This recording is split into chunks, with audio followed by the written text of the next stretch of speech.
The Swiss Red Cross is an active member of the International Federation of Red Cross and Red Crescent Societies, IFRC, the world's largest humanitarian network, whose fundamental goal is to save lives and change minds. The Swiss Red Cross, or SRC in short, pursues this goal in Switzerland and internationally. This video provides a quick overview of the Strategy 2020 for its international cooperation activities. The International Cooperation Strategy takes account of the global and local contexts and makes due reference to the IFRC Strategy 2020 and the overall SRC Strategy 2020. The strategy focuses on specific themes and selected countries or regions. But before we look at our thematic and geographic focus, let's look at the working principles that guide us every day to ensure that we do the work right.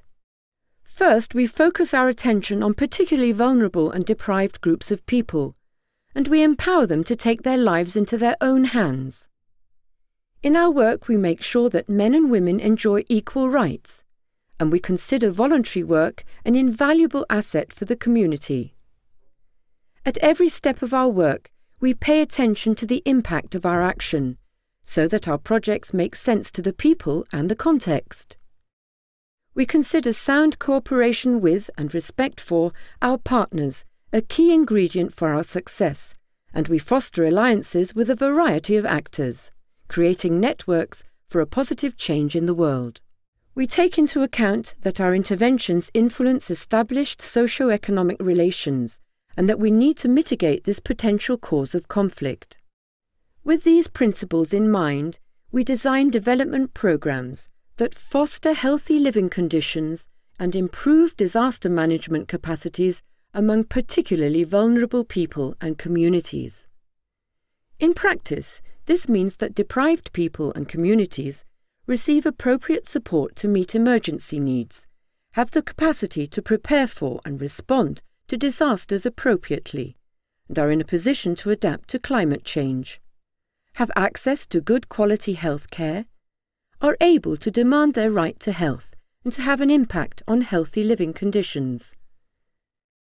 To reach these objectives, the SRC focuses its intervention on two spheres of activity: disasters and health. The SRC understands disaster management as a cyclical process, integrating response, recovery, prevention, and preparedness.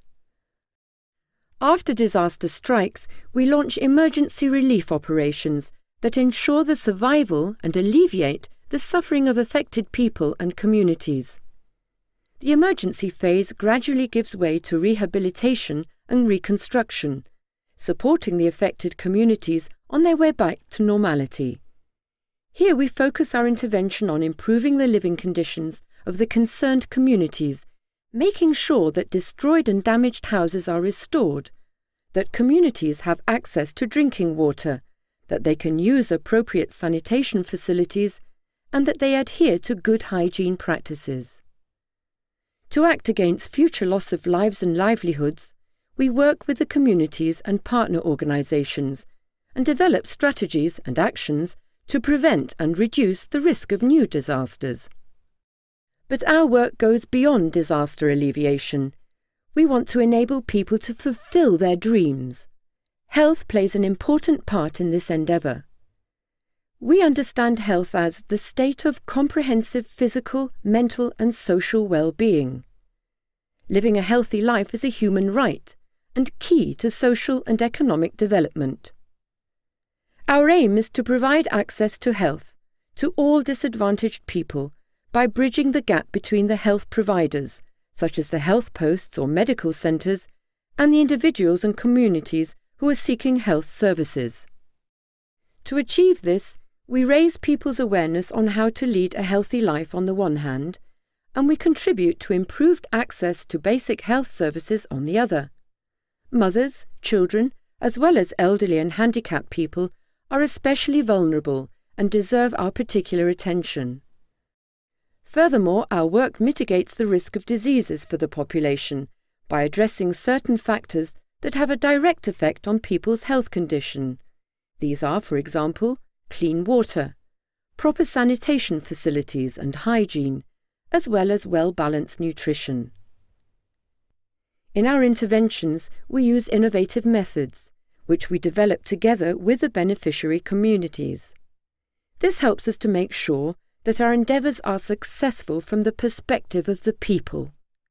Later, throughout project implementation, we develop and apply our own and international standards to make sure that the project results meet the quality we would like to see. Currently, we are working on several continents with programs in Latin America and the Caribbean, Asia, Eastern Europe, the Middle East, and Africa, where we plan to increase our engagement over the coming years. For each continent, we have clear geographic focus areas in order to strategically concentrate our efforts. In all these countries, we work with our partners to make them excel in what they do and become relevant players in the field of humanitarian assistance and development.